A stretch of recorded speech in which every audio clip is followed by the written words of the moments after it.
I've been thinking.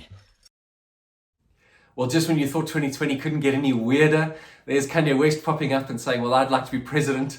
And the United States of America, well, the divided States of America is heading towards an almighty dogfight as we get to the end of the year, around about November, when the public will go to the polls and decide whether the current president will stay president, whether his Democratic competitor will become president, or whether Kanye West will become president. I'm highly doubtful that he even has the right procedures in place, whether he's done the right registration.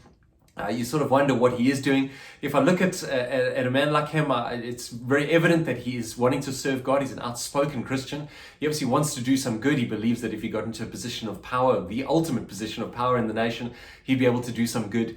And he certainly has made a huge success of his life this far. And I've been interested to think about this moment, because you look at a man who's got every kind of collateral that the world could want. He's massively successful in his field, in the entertainment industry. He's massively wealthy.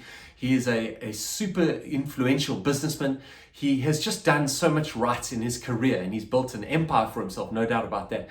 But you think about this moment where he's saying, well, I'd like to campaign for the highest public office. He has to ask for that. He cannot just go and claim it. He has to ask the people to join him for the ride. He's got to tell them what his policies are. He's got to map it out and hope that people will like him enough to actually go and make their way to the polling stations and vote for him. What an interesting dynamic when it comes to taking power in a democracy.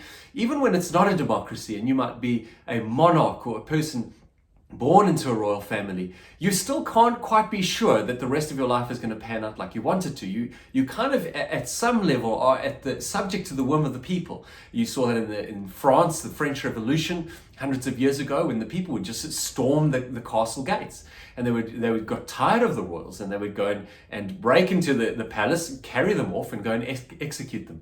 And so you see this dynamic where, for all people's power and abilities and track record and for all their CVs, they've still got to ask for public office. And even if they are naturally just ascend into places of authority, they've got to kind of hope that no one's going to take them out, that they're still going to be there.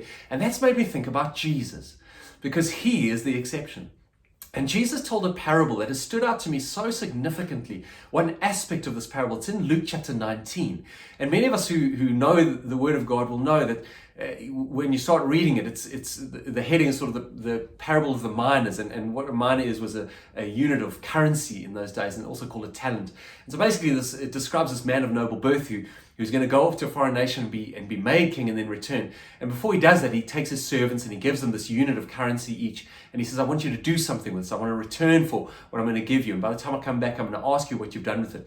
And that's the main part of the story we know. And we look at that and think, well, we better be faithful with what God gives us. But there's another concentric circle more outwards in the story, and that is the king's subjects. Before this man gets made king, people are described as the subjects. In other words, just the people living in his land.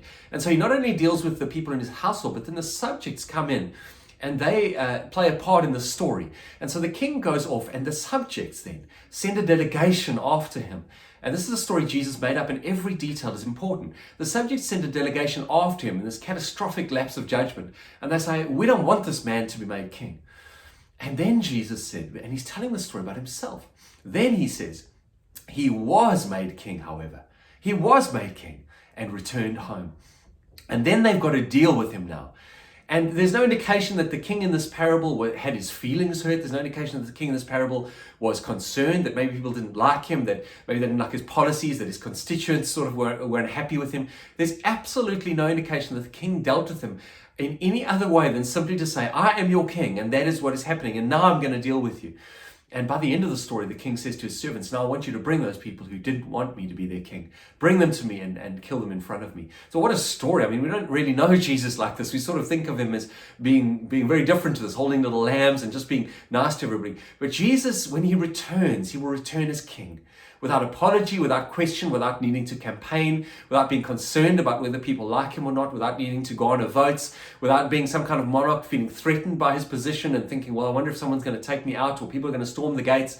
He will be king, and that will be that. And that is why Peter, who was there listening to that parable and heard it all and thought about it, that's why in 1 Peter 3 verse 15, Peter says, in your hearts always set apart Christ as Lord. That is why he said, in your hearts, because actually Christ is Lord. He will be Lord. That is an inevitable fact. There is nothing anyone can do about that. And yet what I can control is, in my heart, is He Lord? Will I say, Lord Jesus, you're going to be King no matter what happens, but I want you to be my King. And to those who say, now, I want you to be my King now, Lord. On that day, we will embrace Him and we will be ecstatic that He has returned as King. I want to encourage you. Let people fight over their power grabbing. Let people do whatever they want to do, and in their insecurity and their desire to grab for power, let them do it. Let the world go its way. But recognize Jesus is coming back as King. That will be that. He will rule over everyone. And His question will be, have you wanted me to be King? May we be those people.